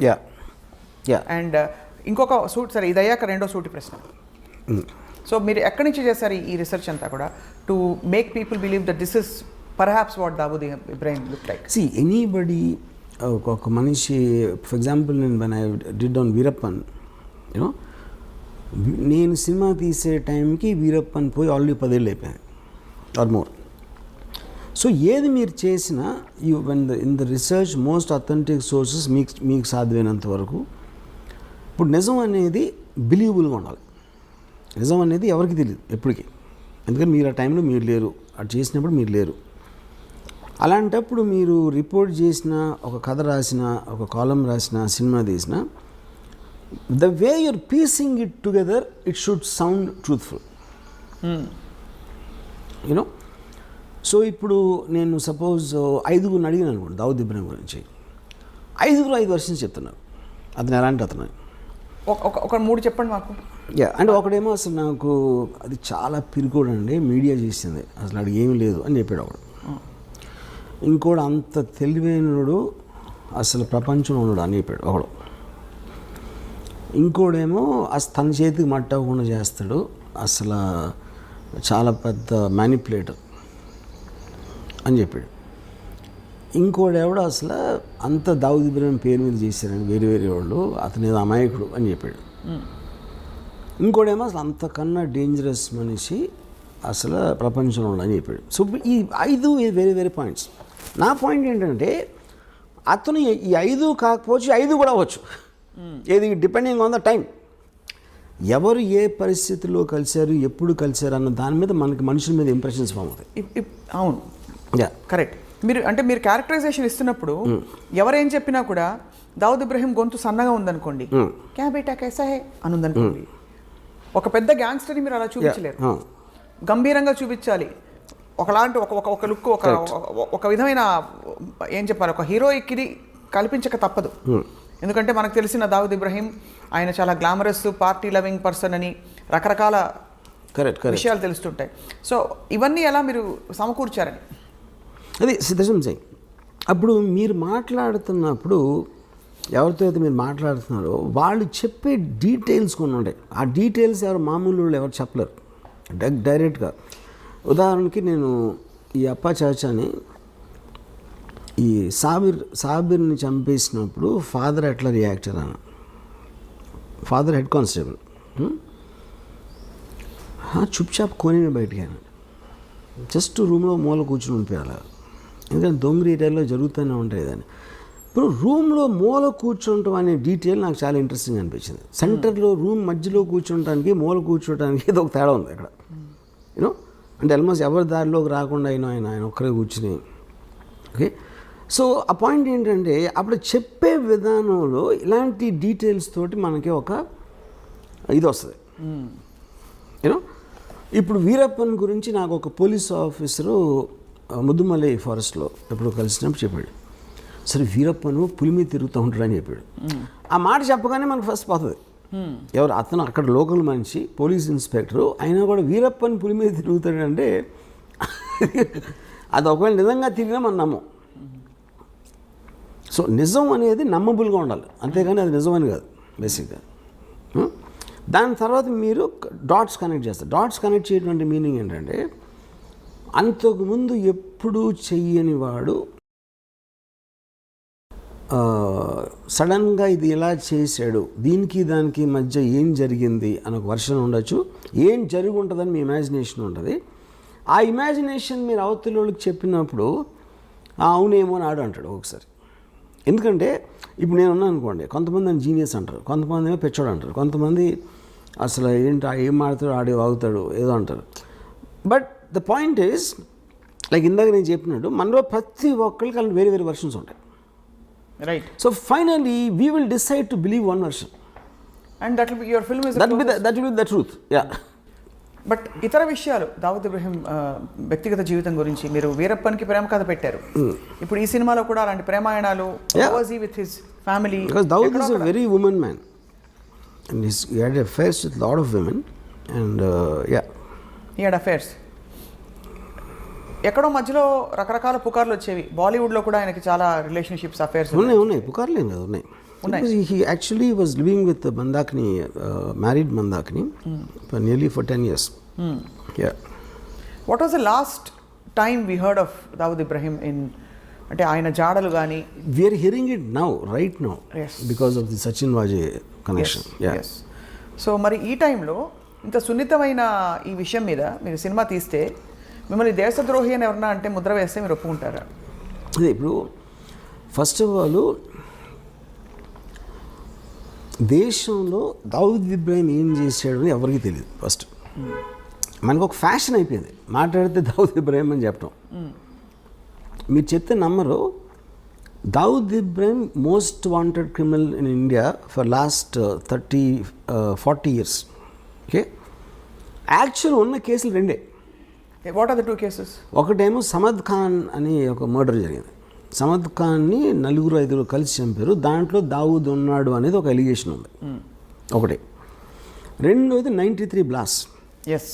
93 బ్లాస్ట్లో accused number 1 Bombay police charge sheet ప్రకారం 13 years ట్రయల్ జరిగిన తర్వాత ఒక్క విట్నెస్ కానీ ఒక సర్కమ్స్టాన్షియల్ ఎవిడెన్స్ కానీ మటీరియల్ ఎవిడెన్స్ కానీ దొరకలేదు దావుద్ని లింక్ చేయడానికి. కానీ దావుద్ ఇంకా క్రిమినల్. ఎందుకు? అతను సమన్స్ ఆన్సర్ చేయలేదు కాబట్టి. సో ఇప్పుడు అతను వస్తే నేనే చేశాను అన్న ఒక ఎవిడెన్స్ ఉంది, కానీ ఇంకో కౌంటర్ ఎవిడెన్స్ అనేది ఇంపాసిబుల్ సృష్టించడం. సో ఒకవేళ తను వచ్చి లొంగిపోతే ఇమీడియట్ వదిలేసి వస్తుంది. ఓకే, వాళ్ళు ఏదో డీలే చేస్తారు ఇలాంటివన్నీ చేసి, బట్ తను రావాల్సిన అవసరం లేదు. సో బేసిక్గా మనం ఎంతసేపు దావుద్ పెద్ద క్రిమినల్ ఏం చేసిండే ఎవరికి తెలియదు. కానీ ఏ క్రైమ్స్లో ఆయన actually involved other than all this? నాకు పర్సనల్గా నా రీడింగ్ ఏంటంటే, is a highly intelligent guy and he used crime in the beginning days to become legitimately successful. So తను దుబాయ్ షిఫ్ట్ అయిపోయిన తర్వాత ఈ కసినోస్ లేకపోతే హోటల్స్ ఇలాంటి అన్ని లీగల్ బిజినెస్ స్టార్ట్ చేసి ఈ was living very posh cars and big bungalows and షేక్ తోటి లంచ్ చేసాడు, దుబాయ్ షేక్ తోటి. యూనో ఆ స్టేజ్కి వెళ్ళిన తర్వాత అసలు క్రైమ్ చేసిన అవసరం లేదు. ఎవరైనా క్రైమ్ ఎందుకు చేస్తారు? There has to be some reason for to do that. Already తన సక్సెస్ 1986లో వచ్చిన తర్వాత why would he be indulging? అలా చూస్తే అంటే పవర్కి అంత ఉంటుందా? అంత ఉండదు. కానీ అదే కానీ దాని తర్వాత if is legally making hundreds and thousands of crores, why would you do these cheap things like 50 lakhs? అంటే కిక్ కాదా? Is it not I mean that kind of getting that kind of power? Power ని అవసరానికి వాడుకోవడం కూడా తప్పే. But what is ఇప్పుడు two different things. 93 before people used to take pride బాయ్ को जानता हूँ, బాయ్ని డిన్నర్ भी बुलाया. ఈ పెద్ద వాళ్ళందరూ actually they use to flaunt their connections. Because అప్పుడు అండర్ వరల్డ్ ఏంటంటే it was more like a ఒక ఫ్లాంబాయింట్ థింగ్. గొడవైనా ఇంటర్నల్ గ్యాంగ్ వార్ఫేర్ అలా ఉండేది, కానీ జనాలు బయట మీదకి వచ్చారు కదా. ఇప్పుడు 93లో టెర్రరిస్ట్ యాంగిల్ జరిగింది. ISI Maulana 93 blast Maulana terror angle అనేది అటాచ్ అయింది. That is when the perception change. కానీ ఆ పర్సెప్షన్ ఎందుకు వచ్చింది? Because the police have charged him, which they can't prove till today. Except for that we never heard of him in any case. Okay, తర్వాత ఇప్పుడు already తను అనిల్ కపూర్, సంజయ్ దత్ లాంటి పెద్ద stars తన పక్కన ఉండి దుబాయ్ షేక్ తోటి లంచ్ చేస్తున్నాడు. Why would involve in this petty crime? దాని మూలానే మీకు ఆ పవర్ ఎక్కువ. కానీ ఎవరికో ఫోన్ చేసి 50 లక్షలు 1 కోటి రూపాయలు అని బెదిరించి చేసేది దానికన్నా అదే ఎక్కువ, ఇది ఎక్కువ. అంటే అదే స్థాయిలో 50 crores 50 lakhs 1 crore ఉంటుందని ఎందుకు అనుకోవాలి? ఇంకా పెద్ద స్థాయిలో దేశానికి అంటే చాలా తీవ్ర స్థాయిలో భద్రతకి ముప్పు కలిగించే. That is when the 93 blast happened. 93 బ్లాస్ట్లో బికాజ్ 92 డిసెంబర్లో చాలామంది ముస్లిమ్స్ని శివసేన వాళ్ళు చంపేశారు అయోధ్య తర్వాత. వాటికి పగ తీర్చుకోవటానికి వీళ్ళందరూ వెళ్ళి కాళ్ళ మీద పడిపోయి మన బాంబేలో మమ్మల్ని బతకనివ్వరు అని మొత్తం బైకలా దొంగరి మహమ్మద్ అలీ రోడ్లో ఉన్న ముస్లిమ్స్ మాకున్న దైవం ఒక్కడవే అని చెప్తే ఆ ఎమోషన్లో పగ తీర్చుకోవటానికి ఈ సీరియల్ బ్లాస్ట్ చేసాడు అనేది జనరల్ బిలీఫ్. ఇది even the police. The first part of it is also general belief. ఇది ఇలా ఫలానా శివసేన వాళ్ళు చంపించారు, అది correct, that is recorded thing, that is recorded. But దానివల్లే ఇది చేయించారన్నది general belief. Yeah, general belief including the Bombay police charge sheet. అరే ప్రతీకార చర్య. Yeah, to take revenge on the killing of the muslims in December is why he did the blast అనేది official charge sheet అది. So which means ఆయన scale of crime ఒక వ్యక్తిగత cause నుంచి ఒక సమూహానికి సంబంధించిన కాజ్గా పెరిగింది. అండ్ ఈ విషయంలో ఆల్సో కొంచెం దేశ పౌరులు, దేశ భద్రత, ఒక మతపరమైన చర్యగా కూడా మారింది. So he scale of operation has grown. So what is the guarantee? But see, నేను ఒక two things. What Dawood did is different, what the police are saying is different, what I believe is different. This kind of a person I believe will not do it to jeopardise his entire operations. ఎందుకంటే దాని మూలాన maximum నష్టం వరకు వచ్చింది దావుద్ ఇబ్రహీంకి వచ్చింది serial blast మూలం. So you don't completely cut off from the country. అందులో ఆయనకు వచ్చేది ఏం లేదు కానీ ఆయన కాబట్టి ఆయన చేయడంటారు. Yeah, because it's too smart and too selfish to indulge in this public charity. Even if it's triggered religiously. Whatever, because he's not a religious guy, first of all. He never went to a mosque. Yeah. He never went to a mosque. How do you have evidence of that? But he never talked about God.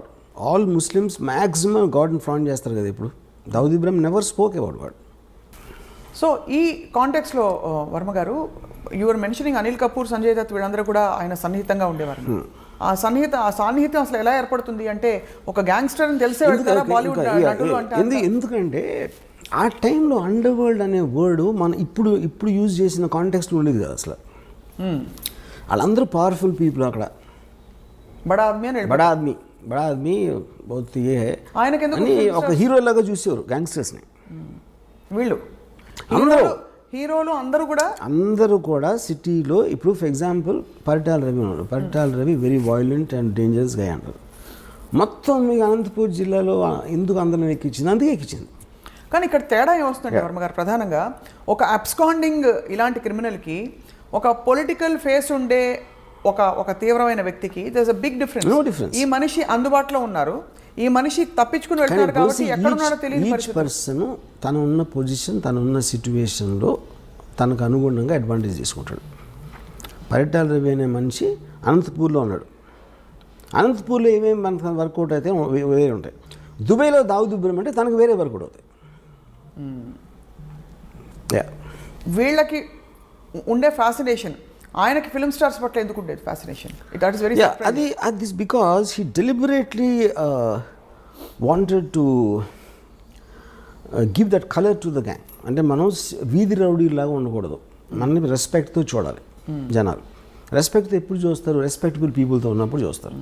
అందుకని పెద్ద పెద్ద పార్టీలు ఇచ్చి ఈ film స్టార్స్ని, political లీడర్స్ని, cricket ప్లేయర్స్ని ఇలా అందరినీ invite చేసేవాడు. So వాళ్ళ పక్కన నుంచున్నాడు కాబట్టి తనకు కూడా ఒక లెజిటిమసీ వచ్చేస్తుంది, which is a planned purpose. I did that. Right. And ఎవరెవరు అంటే వెళ్ళకపోయే క్వశ్చన్ ఉండదు. ఆయన దావుద్ ఇబ్రహీం పిలిచాక ఇంపాసిబుల్. యా, రాము అని చెప్పడానికి very big man calls you in a nice way not to do a crime. ఎందుకు వెళ్ళరు మీరు?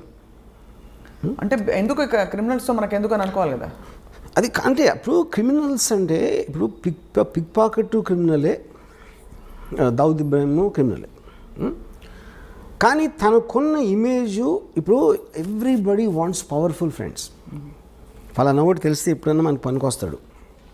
ఎప్పుడైనా మనం ఏం చేయట్లేదు, మనం క్రైమ్ చేయట్లా. రైట్. కానీ పవర్ఫుల్ పీపుల్ తెలియటంలో తప్పే ఉంది అని ఒక అట్రాక్షన్ అందరికీ ఉంటుంది. అది ఎప్పుడది పోయింది? 93 బ్లాస్ట్ తర్వాత పోయింది. Because that was murder of public innocent people. That was a terror incident. That is when everybody cut of their links with Dawood Ibrahim, which is the reason తను చాలా ఎఫెక్టెడ్ దానికి. అందుకే అలా ఎఫెక్ట్ అతను ముందే తెలుసు కాబట్టి అతను చేసి ఉండడని నా బిలీఫ్. మీ సినిమాలో ఈ ఆస్పెక్ట్స్ అన్ని అడ్రస్ అవుతారా, చేస్తారా అసలు? Of course. అంటే ద 93 బ్లాస్ట్ ఆల్సో ఇవన్నీ they are going to be part of everything. Yeah, yes. And అది సీరియస్లో ఉండదు, సినిమాలో ఉండదు. సినిమాలో 1982 మధ్యలో ఉంటుంది స్టోరీ.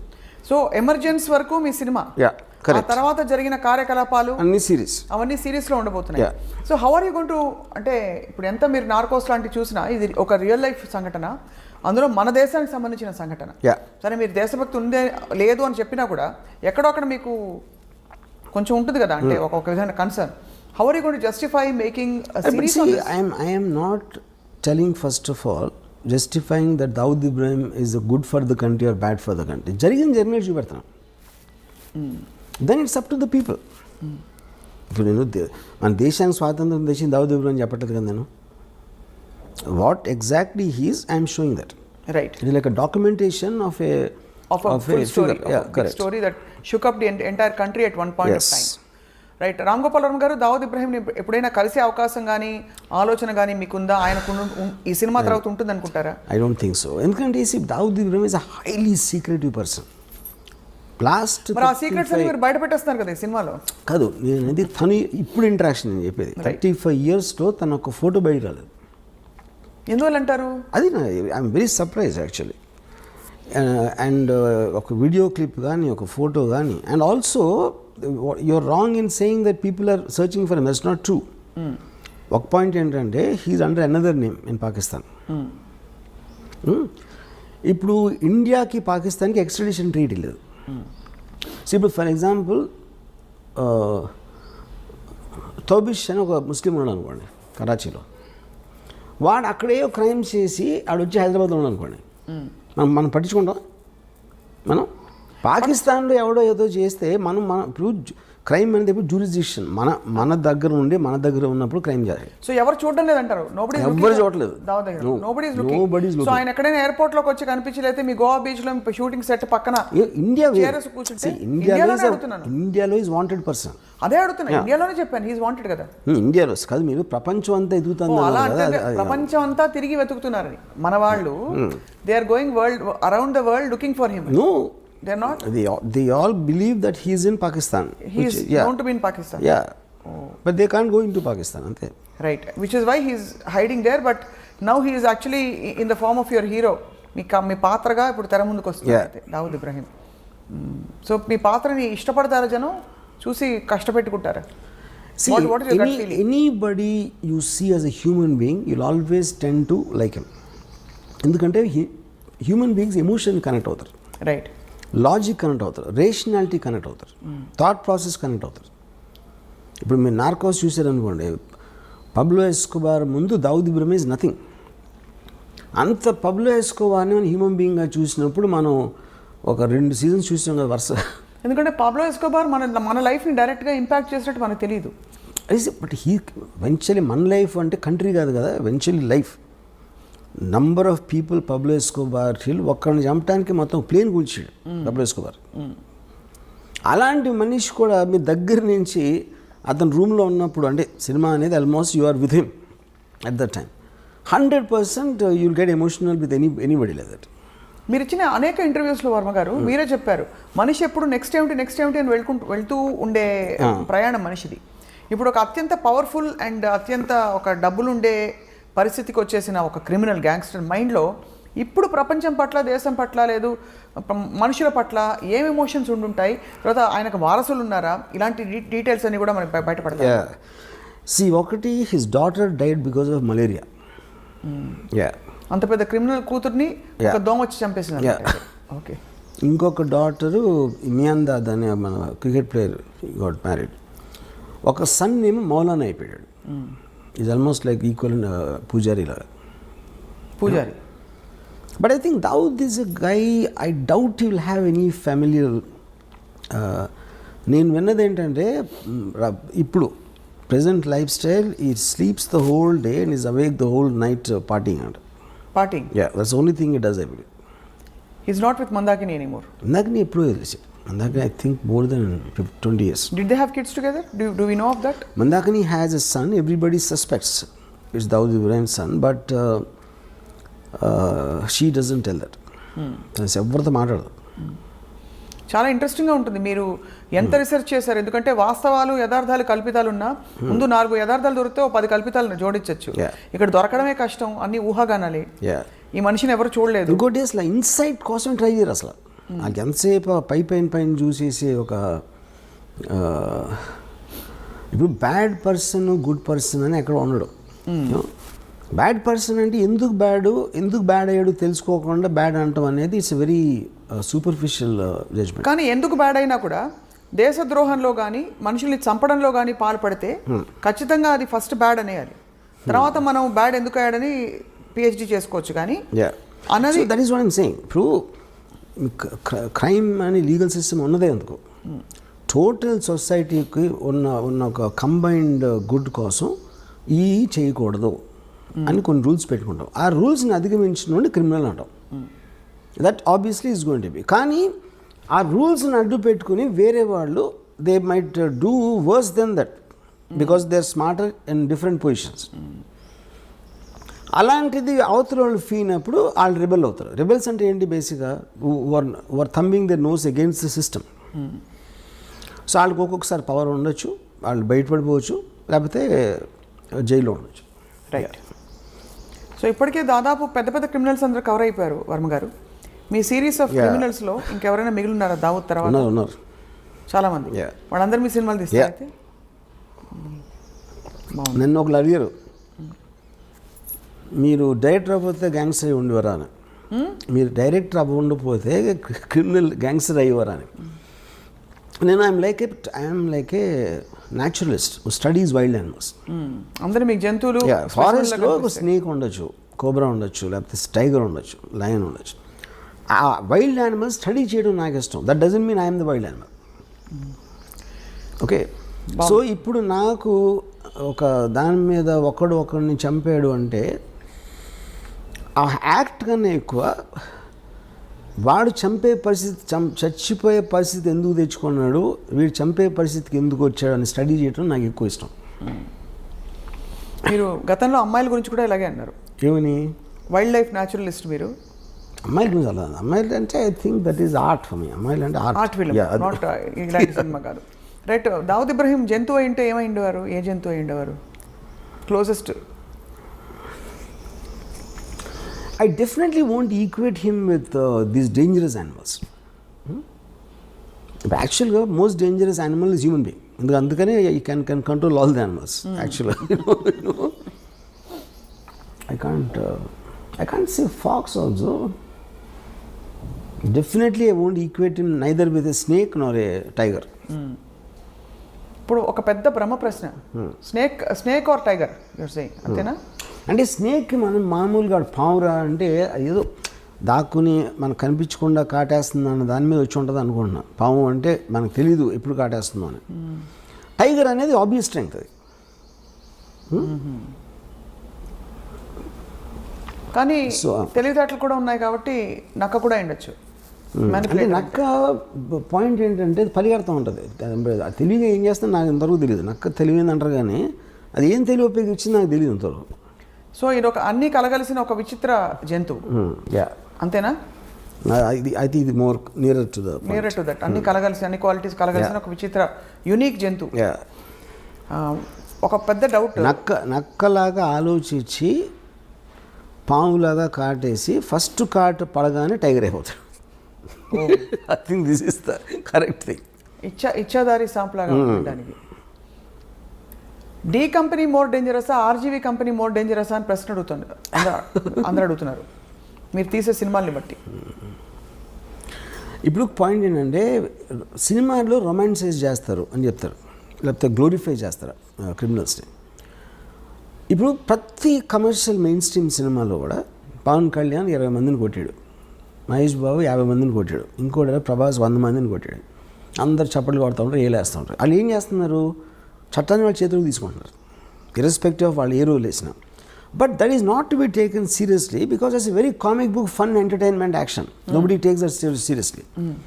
రియలిస్టిక్ సీరియస్ లాంటి, సత్యాలు లాంటి సినిమాలు ఏంటంటే ఎవ్వరు గన్ను తీసుకున్నా వాళ్ళందరూ కుక్క చోచి వచ్చారు ఫైనల్గా. అది గ్లోరిఫై చేయడం ఎట్లా అవుతుంది? అది how am I romanticising? They all look very అనే మామూలు మనుషులాగా చూపెడుతున్నాను. You are connecting to them, not getting inspired by them. Okay, so this is a connection, not an inspiration. Clearly you are connecting to all these people, all your gangsters. You understand. అంటే మీరు you will understand. ఇప్పుడు ఇందాక నేను concentration example అది చెప్పాను. Right. అలాంటి పరిస్థితుల్లో మీరు గార్డ్గా ఉన్నా మీరు ఏం చేస్తారు? అది point. Do you expect any resistance or political, flurries on this film?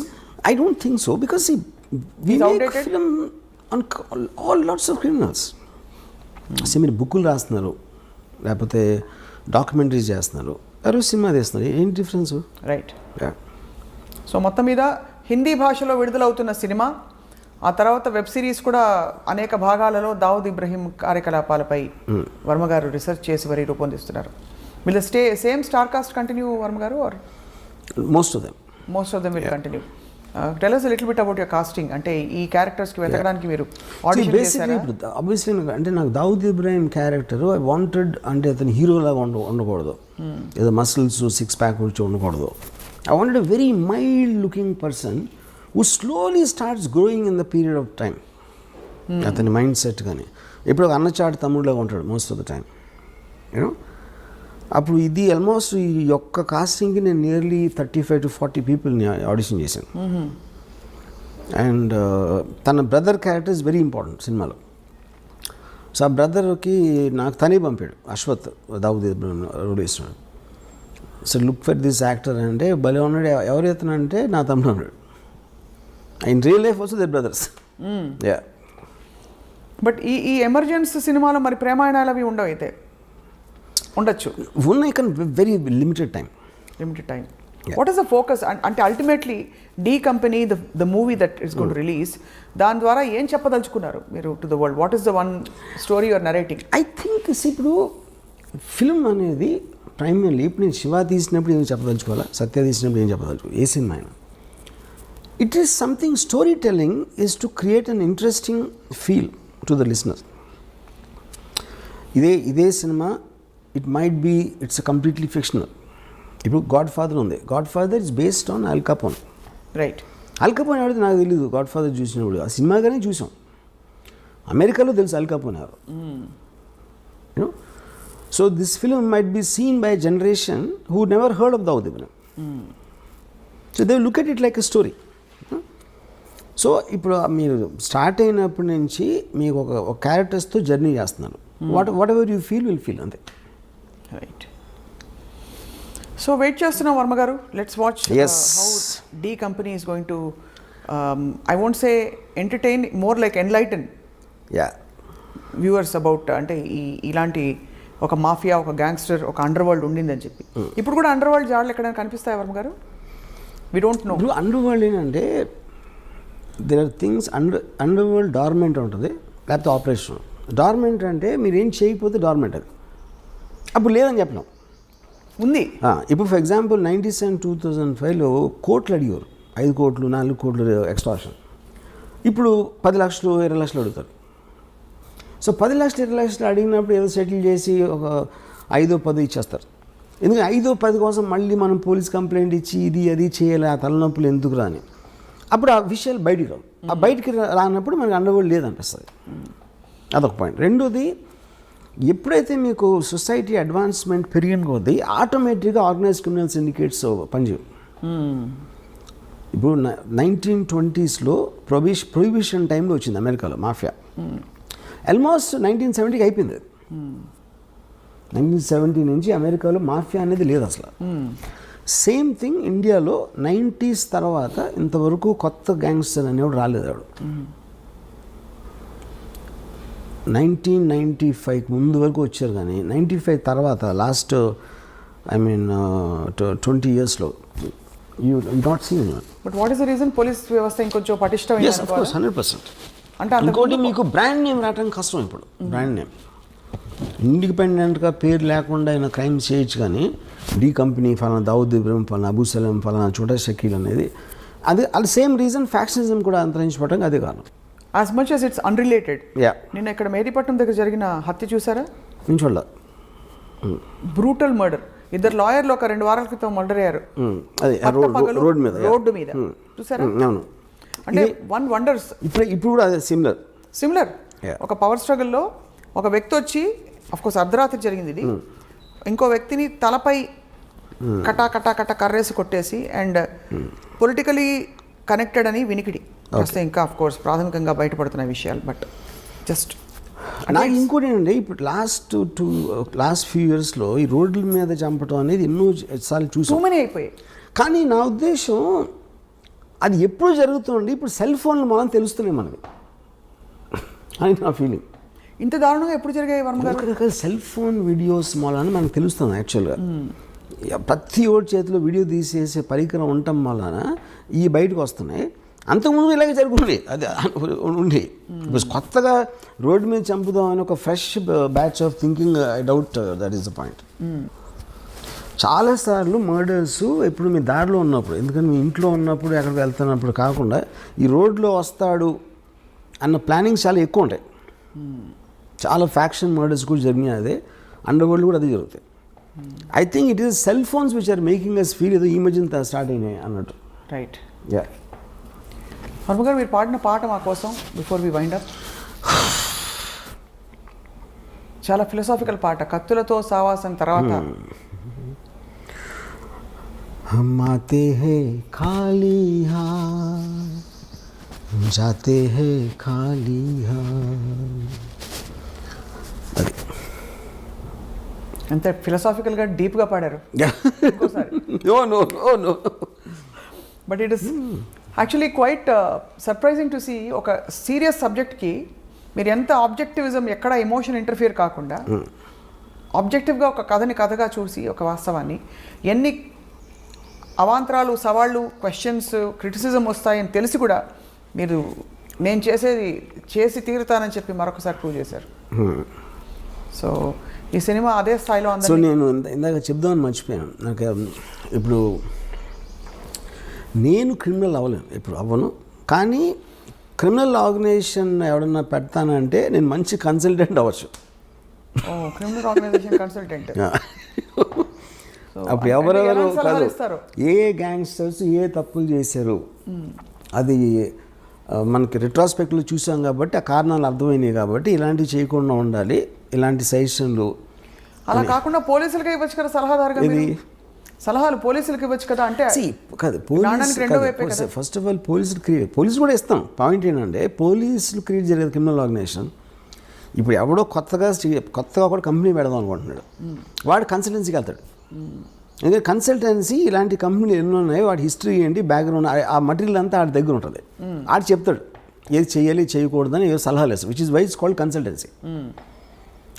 అది నేను మంచి కన్సల్టెంట్ అవుతాను, కొత్తగా ఎవడన్నా దావుద్ ఇబ్రహీం అవుదాం అనుకుంటే అని. మీరు ఆ సేవల్ని మీరు అందించడానికి సిద్ధంగా ఉన్నారు ఈ రీసెర్చ్ అంతా చేసిన తర్వాత. మీరే ఎందుకు పెట్టరు అసలు? నేను దట్స్ ద హోల్ పాయింట్. నేను my interest is to study the criminal psychology. తలకాయ నొప్పని చేయరా అంటే అవన్నీ సరే. And I believe it doesn't work. First of all, crime doesn't work 99.9% of the time. ఏదో ఒకళ్ళు ఇద్దరు సక్సెస్ఫుల్ అయిపోయి బయటకు వచ్చేయడానికి ఛాన్స్ ఉంది, కానీ all of them will either die or end up in jail for sure. And you don't like both? Yeah, why should I? I'd rather really study them and make films. Yeah. So మీరు వాళ్ళకంటే తెలివైన వారు. వాళ్ళ కథల్ని వాడుకుని మీ ఇష్టం వచ్చిన పద్ధతిలో మీరు సినిమాలు తీసి మీరు making money, making a name for your self and creating a controversy and remaining in the centre of things when the actual criminal who gave you the story is not around. So most తెలివైన model Ram Gopal Varma గారు. Yes sir. So on that note, criminals వేరే మీద బతుకుతా ఉంటే నేను criminals మీద బతుకుతున్నా. అదే అదే దిగులు వస్తుంది. ఇన్ఫాక్ట్ నాకు ఎవరంటే వై దావుద్ ఇబ్రహీం అంటే because I owe my living to him అని చెప్పి. దావుద్ ఇబ్రహీం అని పుట్టకపోతే నేను గ్యాంగ్స్టర్ సినిమాలు చేయగలిగి ఉండదు. గ్యాంగ్స్టర్ సినిమాలు లేకపోతే అసలు నాకు starting from Shiva to Satya to company to D company ఆయన ఒక్కడే స్ఫూర్తి. Underworld came from him. అది నా పాయింట్. సో ఫస్ట్ మీ క్రిమినల్ ఇన్ఫ్లుయెన్స్ మీ మీద ఆయనదే. మీ ఇంట్లో ఫోటో ఉంది, ఆయన పూజ చేసుకుంటారేమో అని. ఫోటో ఏంది, మొత్తం నా మైండ్ అంతా అదే ఉంది. నా హృదయంలో ఉన్నాడు. హృదయంలో ఎవరో వచ్చి ఇప్పుడు మీ ఆఫీస్ మీద దాడి చేస్తారేమో అని భయంగా ఉంది. బాగా తెలుసు అని చెప్పేస్తారేమో మీరు. చాలా మంది నమ్ముతారు అది. నీకు తెలిసినా యాక్చువల్లీ నేను ఇంకా నమ్ముతున్నాను. అంటే నేను ఇంకా నాకు ఎక్కడో లేలగా డౌట్ ఉంది. అంటే ఈ సినిమా తీయించినవి ఎలాగో ఎంప్లాయర్స్ ఎవరో తెలియదు కదా ఈ మోడల్లో. తెలియదు. ఎవరు పెట్టుబడి పెట్టించి ఆ చిన్న బుజ్జి సరదా వర్మగారి చేతో సినిమా తీయించుకుందామనే సరదా తీర్చుకుంటున్నారేమో అని. సలీం ఫ్రూట్ అనే ఒక ఈజ్ యాక్చువల్లీ చోటా షకీల్స్ బ్రదర్ ఇన్ లా వాడు. అతను కలిసాను బాంబేలో. నేను దావుద్ గురించి మాట్లాడుతూ ఉంటే తన ఎక్స్ప్రెషన్ అదేంటి చూస్తున్నాడు. అంటే తనకి బాగా క్లోజ్. ఓ, తనకు తెలిసిన మనిషి గురించి నేను వీడి దగ్గర వింటున్నాను అనేది మాట ఎక్స్ప్రెషన్. అంటే obviously he has a different vision. అదే ఇప్పుడు యాజ్ ఎ ఫిల్మ్ మేకర్ ఇప్పుడు నేను ఒక చిన్న టైంలో ఒక మనిషి జీవిత కథని నేను ఇంత టైంలో చెప్పాలంటే ఆటోమేటిక్గా ఒక సినిమాటిక్ ఆస్పెక్ట్ ఉంటుంది. దావుద్ ఇబ్రహీం ఎలా మాట్లాడతాడు, ఏం మాట్లాడతాడు ఒక చెప్తాను. అదే లైను తను ఎప్పుడు వినలేదు అనుకోండి, ఈ సలీం ఫ్రూట్ అనేవాడు ఆటోమేటిక్గా look it a very fake thing. ఇప్పుడు Dawood Ibrahim is not educated గా. ఇప్పుడు నేను చాలా ఫిలాసఫికల్గా మాట్లాడుతూ ఉంటే Dawood Ibrahim philosophy, for example నేను ఇవాళ ఒక ట్వీట్ పెట్టాను. I never intended to be a criminal, I'm just using crime to fast track my legitimate success. Dawood Ibrahim అని కోట్ చేశాను. అది 100% దావుద్ ఇబ్రహీం అని నాకు తెలుసు. ఆయనకి ఇంగ్లీష్ వచ్చి ఉండదంతా ఎగ్జాక్ట్లీ ఫ్రేజ్ హిందీలో కూడా అని ఉన్నాడు. కానీ నేను అర్థం చేసుకునేది ఒక స్పిరిచువల్గా పెట్టిన. ఫర్ ఎగ్జాంపుల్ గాంధీ సినిమాలో గాంధీ అన్న ఏ డైలాగ్ కూడా తను ఎప్పుడు అనలేదు లైఫ్ టైంలో. అది రిచర్డ్ యాటన్బర్గ్ స్క్రీన్ ప్లేలో డైలాగ్స్ అయినాయి. సో మీరు ఒక స్పిరిట్ని క్యాప్చర్ చేసినప్పుడు which is what art is about. Art is about what it could be, not about what it is. ఒక మనిషి థాట్ గంటలో చెప్పింది మీరు ఒక కోట్లో వచ్చింది అనుకోండి, ఆ కోట్ ఏంటి పెద్ద స్పీచ్లో ఒకటి వస్తుంది లైన్, మీరు కోట్ ఒక్కటి హైలైట్ చేసినప్పుడు దాని ఇంపాక్ట్ ఎక్కువ ఉంటుంది. అవును. యా, ఇప్పుడు ఆ పెద్ద సీన్లో మళ్ళీ మళ్ళీ దానికి తిరిగి వస్తాను. మీ ఆత్మంతా బయట పెట్టిన ఆ ఒక్క డైలాగ్, ఇతను దొంగగా ఎందుకు మారాడో దాని వెనకాల పెద్ద కథ ఉంది. శ్రీదేవి క్షణం. Actually every criminal will have the very similar story. ఆ స్టార్టింగ్ పాయింట్ అనేది చాలా ఎమోషనల్గా ఉంటుంది without exception. Where is the limit అంటే ఇప్పుడు ఫర్ ఎగ్జాంపుల్ పోవర్టీ ఉంటుంది, 1 కోటి మంది పూర్ పీపుల్ ఉన్నారు అనుకోండి, దాంట్లో క్రిమినల్స్ 10 మంది ఉంటారు. 0.01% క్రిమినల్స్ అవుతారు. సో ద జస్టిఫికేషన్ అనేది మన ఇప్పుడు ఫర్ ఎగ్జాంపుల్ బతుకంతా బానిసగానే ఉండాలి అని ఒకటి ఫిక్స్ అయిపోతాడు. ఇంకో నేను బానిసగా ఎందుకు ఉండాలి అడుగుతాడు. అడిగినప్పుడు అసలు ఈ లాస్ ఈ చట్టాలని వాళ్ళకు అనుకూలంగా రాసుకున్నారు, నేను ఎందుకు దాన్ని పాటించాలి అంటే భయపడి. సో భయపడినంత మాత్రాన నేను బానిసలాగా ఉంటాను, నాకు ఇష్టం లేదు కాబట్టి నేను ఎదురు తిరుగుతాను అంటాడు. అది ఈచ్ పర్సన్. అప్పుడు సొసైటీకి ఉన్న బలంతో వాడు ఎదురుకి తిరిగినప్పుడు వాడిని నొక్కేస్తారు. నొక్కలేకపోతే ఇంకా ఎదుగుతాడు, ఇంకెప్పుడూ నొక్కుతారు, లేకపోతే ఒక్కొక్కసారి నొక్కడానికి ఛాన్స్ ఉండదు. సో ఈ ఎబిరేషన్స్, ఈ కాన్ఫ్లిక్ట్స్ అనేవి మనకు రోజు జరుగుతూ ఉంటాయి. మన ఇన్ని సంవత్సరాలు, ఇన్ని వందల వేల సంవత్సరాలు ఉన్నా కూడా ఇంకా మనం క్రైమ్తో దెబ్బలాడుతున్నాం అంటే అలాంటి మైండ్ సెట్స్ అని ఎప్పుడు పావు. అది పాయింట్. కానీ it also reflects on the system of law and order in the country. అంటే ఇలాంటి మీకు ఎక్కడైనా ఫర్ ఎగ్జాంపుల్ మనకి 2010 వరకు the underworld was very very operative in India. 1970లో అమెరికాలో పోయిందని చెప్పిన అన్నారు. So that absolutely depends upon the country's advancement. So ఇప్పుడు భారతదేశం అడ్వాన్స్డా కదా క్రైమ్ని కర్బ్ చేయడం? It might be far more better than Venezuela, maybe Pakistan, maybe some other country, but not as much as America. Yeah. But actually, objectively, what do you think of how we have curbed crime? See, every country is advancing rapidly. కేవలం మనకి ఇప్పుడు social media వలన, ఈ cell phone videos వలన మనకు ఒక ఇది వస్తుంది, ఈ ఫీలింగ్ వస్తుంది, ఓ తెగ జరిగిపోతున్నాయి అసలు మర్డర్స్ అని. కానీ మీరు సెన్సస్ స్టాటిస్టిక్స్ తీసుకుంటే I'm sure it won't be the case. ఇప్పుడు అనంతపూర్లో 20 years బ్యాక్ కడప అనంతపూర్ డిస్ట్రిక్ట్లో number of murders I'm sure 10% కూడా ఉండవు ఇప్పుడు. కానీ ఎక్కువగా హైలైట్ అవుతాయి అంతే, because of the media. So Dawood Ibrahim గ్యాంగ్స్టర్ని ఇండియా వెతుకుతున్నప్పుడు ఇండియాలో పట్టుబడి ఆయన జైలుకి వెళ్తే మీరు సంతోషించారా? మీకు ఏ ఫీలింగ్స్ ఉండవా? ఏ ఫీలింగ్స్ ఉండవు. ఎందుకుండవు? Because I am like I said, I am a studier of the underworld. I don't have an emotional connection with them. But you are also a citizen of the country, sir. Yeah. So you don't have any emotions for a man No. being caught? Yeah, because like I said, ఇందాక చెప్పాను కదా, ఒక మనిషి ఇంకొకరిని చంపే పరిస్థితి వీడికి ఎందుకు వచ్చింది, చచ్చిపోయేంత పరిస్థితి వాడికి ఎందుకు వచ్చింది, ఈ ఒక్కదాని మీద నాకు ఇంట్రెస్ట్ ఉంటుంది. Because I don't want to be judgmental on things which I did not experience myself. Are you judgmental about things you at least you experienced? My experience అంటే మీ లైఫ్లో మీకు ఎప్పుడైనా భయాలు, ఆందోళనలు? ఏ మనిషి అయినా వాడు అది చేసినప్పుడు వాడికి ఒక కన్విక్షన్తో చేస్తాడు, యూనో. సో అలాంటప్పుడు నేను చేసినప్పుడు నేను క్రైమ్ అనుకున్నది. ఏ మనిషి కూడా క్రైమ్ చేస్తానని అనుకుని చేయడు. బికాజ్ వాడి మైండ్లో ఏదో ఆడికి ఒక కన్విక్షన్ ఉంటుంది. ఇందాక నేను చెప్పినట్టు. So are you telling me Dawood ఇబ్రహీంకి ఇవన్నీ చేయించినప్పుడు నేను తప్పు చేస్తున్నది చట్ట విరుద్ధం అని తెలీదా?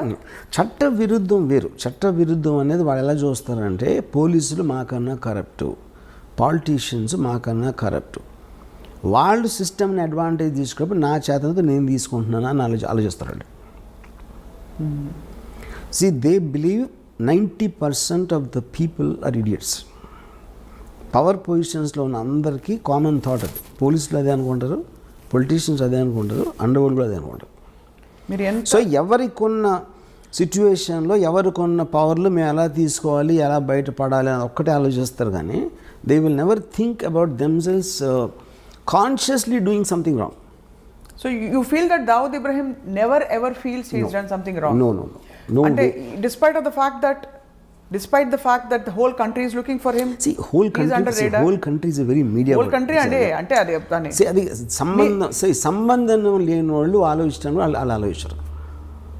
ఇప్పుడు మన ఇద్దరం ఉన్నాం, మనకి ఏంటి అండర్ వరల్డ్ ఏం కనెక్షను? ఇప్పుడు ఈ కెమెరామెన్కి ఏం connection? Then he never touched any part of our life. Okay, so they don't care about us. వాళ్ళు డైరెక్ట్గా ఇన్వాల్వ్ అయిన వాళ్ళు, అది పోలీస్ ఆఫీసర్లా, ఏదో బిజినెస్ మ్యానా, వీళ్ళ దాని మీద వాళ్ళ మనలాగే మీరు ఇంటికి వెళ్ళినప్పుడు మీ ఫ్యామిలీ, మీకు ఉన్న ఇమీడియట్ కలీగ్స్, వాళ్ళు తప్పిస్తే మిగతా ప్రపంచం, మిగతా హైదరాబాద్ సిటీకి మనకేం కనెక్షన్ అసలు? నిజంగా అంత డిటాచ్డ్గా, డిస్కనెక్టెడ్గా ఉంటారు. అందరూ ఉంటారు, వాళ్ళే కాదు. మనిషి అన్నవాడు ఎప్పుడు వాడి పరిధిలోంచి బయటికి వెళ్ళి వాళ్ళు ఏమనుకోండి, వాళ్ళ పరిధిలో ఉన్న వాళ్ళ గురించి ఆలోచిస్తాడు మ్యాక్సిమం. అది అప్పర్ లిమిట్. సో ఈ బిఫోర్ అంటే వైండ్ అప్ చేసే నేను ఒక చిన్న ఎగ్జాంపుల్ చెప్తాను. చెప్పండి. చోటా రాజాను ఒక మనిషి సౌత్య అని అతను బాగా అంటే ప్రాటజీ మాట, ఆల్మోస్ట్ తమ్ముడిలాగా చూసుకుని ఒక పర్టిక్యులర్ స్టేజ్లో దావుద్ ఇబ్రహీంకి చోటా రాజన్కి గొడవ వచ్చినప్పుడు ఈ సౌత్య అనేవాడు రాజాన్తో కలిసి చోటా రాజాన్ని చంపడానికి ప్లాన్ చేసి, ఆ ప్లాన్ ఏమో వర్కౌట్ అవ్వలేదు. చోటా రాజాని పారిపోయిన తర్వాత ఇదంతా దుబాయ్లో జరిగింది. దుబాయ్లో చోటా రాజాని కోపంతో వాడు నేను తీసుకొచ్చి ఆయన అంత పొజిషన్ చేస్తే నన్ను చంపడానికి ట్రై చేసి దావుద్ భాయ్తో చేతులు కలుపుతాడు, ఆయన చంపి తీరాలని. పక్కన వాళ్ళందరూ ఇంపాసిబుల్, అటు దుబాయ్లో ఉన్నాడు, మీరు దుబాయ్లోనే మర్డర్ అనేది ఎప్పుడు జరగలేదు. అంటే వీడు ఏం చేశాడంటే, ఒక బాంబే నుంచి 4 తెప్పించి హిట్మెన్ని దుబాయ్లో చేయలేదు ఎప్పుడు, కానీ ఎప్పుడు చేయనంత మాత్రాన ఫస్ట్ టైం దేనికన్నా ఫస్ట్ టైం ఉంటుంది. దావుద్ భాయ్ పవర్ ఉంటే నాకు ఉన్నాయి కాంటాక్ట్స్ దుబాయ్లో. నేను మొత్తం అన్ని అరేంజ్ చేస్తాను. మీరు వెళ్ళి హాలిడే లాగా వెళ్ళండి దుబాయ్, అక్కడ నా వాళ్ళు వచ్చి సౌత్యాన్ని ఎలా చంపాలో వాళ్ళు ఎక్స్ప్లెయిన్ చేస్తారు. మీరు కన్విన్స్ అయితే చేయండి, చంపేసి మీరు తప్పించుకోగలుగుతామని కన్విన్స్ అయితే చేయండి నేను చూసిన ప్లాన్ తర్వాత.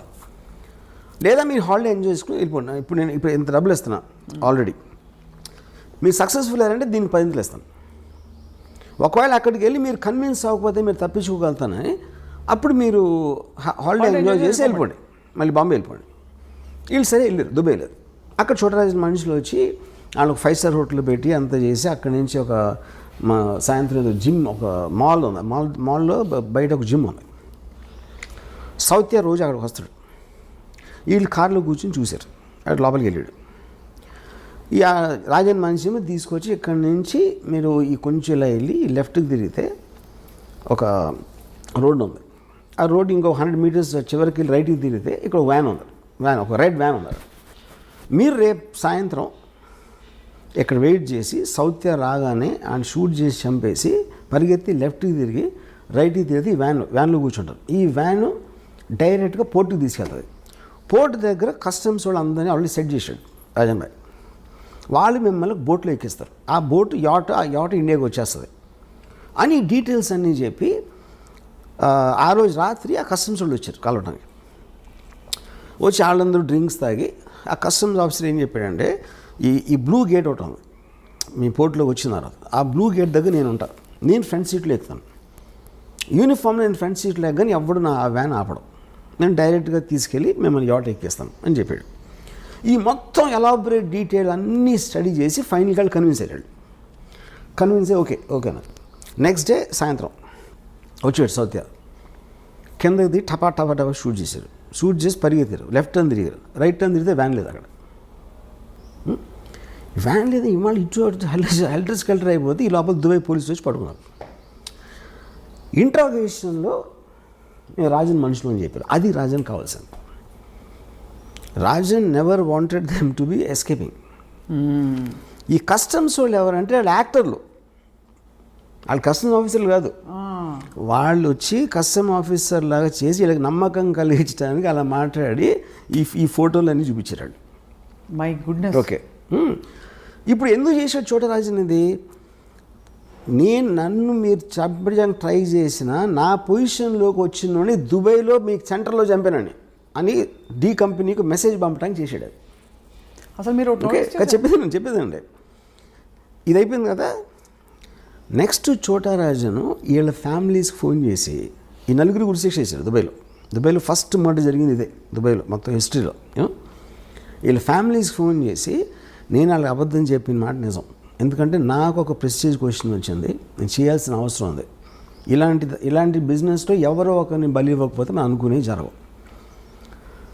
ఇప్పుడు వాళ్ళు మీకోసం మీ పిల్లలకి మీ ఫ్యామిలీస్కి ఎంత మీకు డబ్బు అవసరం అవుతుందో వాళ్ళు సంపాదించి దానికి 2 ఎంతలు నేను ఒక్క షాట్లో ఇస్తాను మీ నలుగురికి అని చెప్పి వాళ్ళు డబ్బు పంపించాడు. సో ఇప్పుడు ఇదంతా చూస్తే అసలు అది మీ జడ్జ్మెంట్ ఫ్యాక్టర్ ఏముంటుంది కదా చెప్పండి నాకు. అంటే డబ్బు పంపించడానికి మంచివాడు అయిపోతాడంటారా?